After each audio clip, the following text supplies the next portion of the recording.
Assalamualaikum warahmatullahi wabarakatuh. Perkenalkan, nama saya Didi Kurnia Batmona. Dengan rekan saya, Nelis Firda Ferdiana. Di sini saya akan menjelaskan sedikit tentang aplikasi, yaitu tentang presensi kuliah yang bernamakan iAcademic. Dan aplikasi ini dirancang menjadi satu aplikasi yang bisa dimasukin dua askes, yaitu dosen sama mahasiswa. Di sini saya akan menjelaskan sedikit tentang dosen. Untuk di bagian dosen, kita masuk dengan email diana@dosen.com. Untuk passwordnya 1 sampai 6.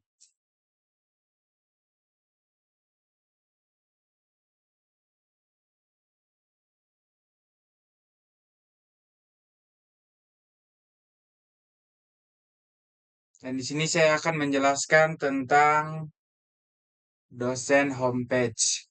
Yang dimana dosen homepage itu berada di dalam sini. Dan seperti ini codingannya.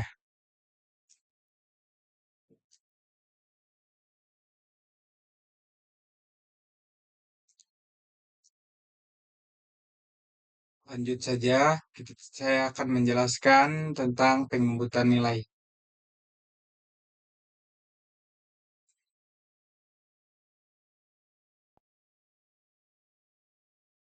Di sini pengembutan nilai, coba memasukkan di B, C, terus simpan. Apabila pengen diubah atau pengen diganti nilai tersebut, bisa langsung diedit nilai.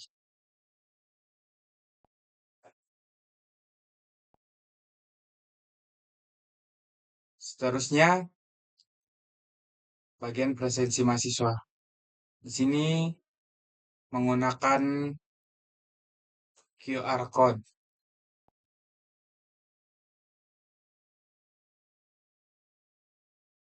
Dan di sini ada tentang materi kuliah.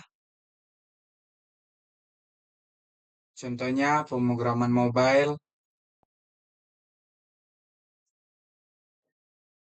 basis data,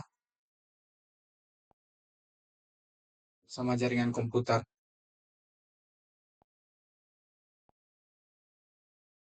Selanjutnya ada data mahasiswa, di mana data mahasiswa ini yang telah udah terinput KRS atau udah terdaftar di dalam mata kuliah tersebut.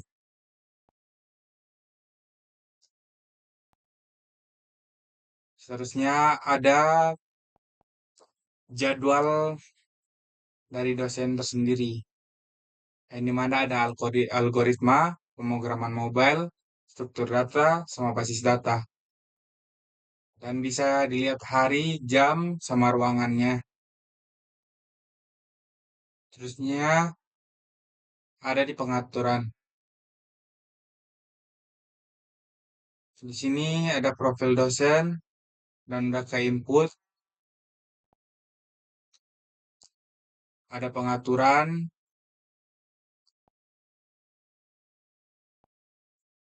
dan ada logout.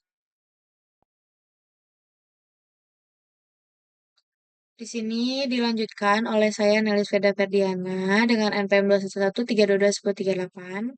Di sini lanjut ke bagian mahasiswa, pengaksesan masuk untuk bagian mahasiswanya ya. Dan di sini kita memasukkan email yang dimana namanya itu apa aja bisa. Yang terpenting itu memakainya gmail.com. Dan untuk tadi dosen tuh kan di sininya bukan gmail.com ya, tapi dosen.com. Nah, di sini untuk passwordnya sama seperti dosen dari 1 sampai 6. Kita bagian masuk ke login. Dan di sini ada selamat datang di iAcademy. Nah, setelah itu kita masuk ke bagian dashboard yang ada di mahasiswa. Itu ada kalender, ada fitur-fitur akademik seperti ini, ada presensi QR, kartu mahasiswa, keuangan, KRS, KHS, jadwal kuliah, konsultasi dosen, dan transkrip dan data akademik. Di mana ini codingan untuk di dashboardnya. Kita lanjut di sini untuk dashboard. Nah, kita masuk ke bagian yang ada di sini kalender, yaitu di sini sudah secara otomatis mengganti sesuai hari. Nah, di sini kita masuk ke fitur akademiknya, itu ada presensi QR yang dimana seperti ini hasilnya, itu untuk nge-scan kehadiran mahasiswa. Kita lanjut. Nah, di sini ada kartu mahasiswa seperti ini. Dan jika ingin di sini terdapat nama, itu kita harus masuk dulu ke bagian akunnya supaya bisa menghasilkan di sininya ada kartu kartu mahasiswa ini. Nah, di sini bagian keuangan ada ada praktikum, ada UKT per semester. Praktikum pun sama semester. Dan di sini ada total tagihannya dan yang belum lunasnya. Nah, selanjutnya kita lanjut ke KRS. Yang dimana di sini pengisian KRS itu ada untuk bisa kita mengisikan seperti ini. Nah, ini untuk codingan di kartu tanda mahasiswa. Nah, untuk bagian keuangan tadi sudah, dan ini codingannya untuk bagian keuangan. Dan ini untuk KRS. Nah, ini KRS tuh seperti ini. Misalnya kita pilih bagian aja ini, contoh aja. Ya, kita bisa langsung simpan KRS saja. Dan di sini akan tertulis KRS tersimpan. Kita lanjut bagian ke KHS. Kita lanjut ke bagian KHS yang dimana ini codingannya KHS. Dan seperti ini. Kartu hasil studinya gitu. Kita lanjut ke bagian jadwal kuliah. Ini untuk codingannya di jadwal kuliah. Nah, untuk jadwal kuliahnya seperti ini. Dan di sini terdapat ada mata kuliahnya, dan ini untuk kelasnya, dan untuk jamnya, dan ini untuk sesi pertemuannya, dan ini untuk pertemuan hari ini tuh pembahasannya apa. Bisa kita lihat detailnya seperti ini. Oke, kita lanjut ke konsultasi dosen.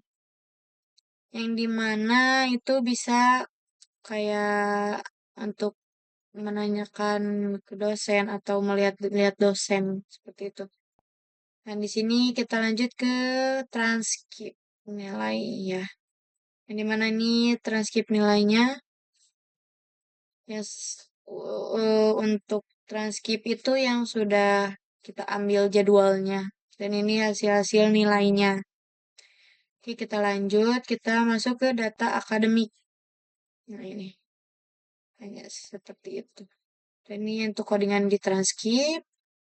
Dan ini data akademik. Lalu kita lanjut ke bagian ini, mata kuliah.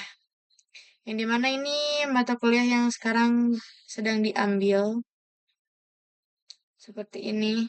Ini nih bisa kita klikkan. Dan ini untuk isinya ini sebuah materi. Dan ini tuh ada untuk kita bisa menyimpan si materi ini jika ingin diulang kembali. Gitu. Seperti itu. Dan di sini untuk penginputan tugasnya. Dan dimana di sini kita contohkan saja langsung. Misalkan tugas satu, tugas dua. Kita di sini kumpulkan tugas, dan di sini jika sudah menginputkan, di sini akan tertulis tugas selesai. Seperti itu.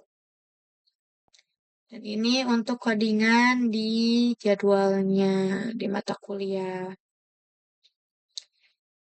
Seperti itu. Dan untuk selanjutnya kita masuk ke bagian akun.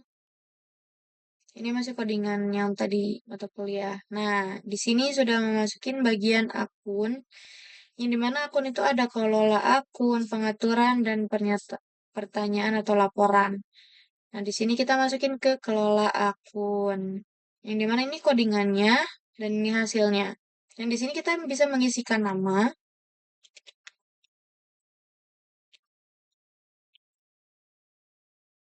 Sini kita masukkan nama saja.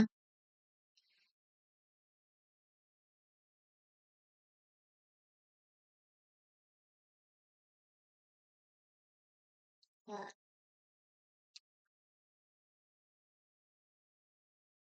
nah, di sini bisa pilih jenis kelamin juga, mau laki-laki atau perempuan. Kita simpan dan di sini untuk hasilnya. Dan di sini pun bisa untuk mengeditkan kembali jika ada yang dirubah gitu. Nah, kita lanjut ke pengaturan, yang dimana di pengaturan itu terdapat ada aktifkan notifikasi, mode gelap, bahasa, reset data aplikasi, dan tentang aplikasi ini. Yang dimana ini codingannya. Di sini kita ada mode gelap, kita bisa mengaktifkan mode gelap ini, seperti ini. Jadinya merubah keseluruhan yaitu dengan mode gelap, seperti ini. Kita lanjut di sini, ya ini untuk eh, pengaturannya, codingan pengaturannya di sini. Nah, ini di sini untuk yang bagian pertanyaan dan laporan ini codingannya. Dan di sini untuk laporkan hal apapun itu. Dan di sini bisa langsung kirimkan. Seperti itu. Dan ini di sini, oh iya, di sini kita bisa masukin notifikasi jika di mana ada notifikasi panggilan untuk dosen. Dimana kita bisa di sini ada bisa mengklikkan dan di sini hasilnya. Ini di sini ada jadwal UTS, di sini ada tagihan, ada perubahan jadwal dan di sini bisa kita lihat seperti ini hasilnya. Dan jika kita diklikkan di sini akan terlihat di sini tuh sudah terbaca. Dan jika kita tidak mau untuk mengklikkan satu-satu, kita di sini bisa klikkan untuk keseluruhannya. Nah, di sini sudah semuanya terbaca ya. Nah, di sini untuk codingannya sudah selesai. Dan ini aplikasi yang telah kami buat. Untuk sekian aplikasi yang telah kami buat. Assalamualaikum warahmatullahi wabarakatuh.